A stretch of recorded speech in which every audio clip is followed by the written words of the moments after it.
Hey y'all! In this quick tutorial, I'm going to show you how to set a 3D spatial scene wallpaper on your iPhone lock screen using the new iOS 26 update.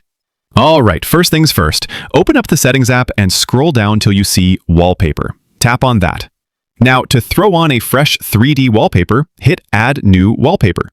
Then tap on Photos so you can check out all your saved pics. You'll see some suggested photos from your library that work well with the 3D scene effect. But if you don't see the one you want, no biggie, just find it yourself by browsing through your photo albums. Go ahead and scroll through all your pics or head straight to the ones that are 3D ready.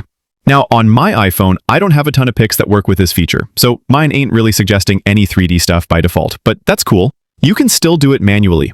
All you gotta do is pick a photo and wait a sec for it to load up on screen.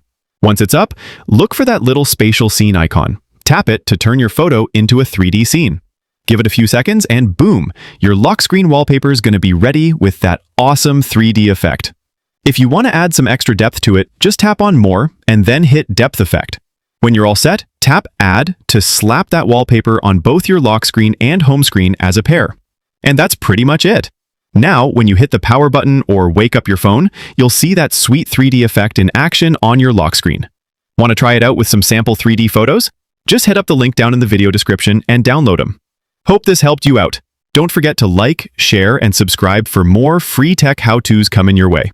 Catch you in the next one.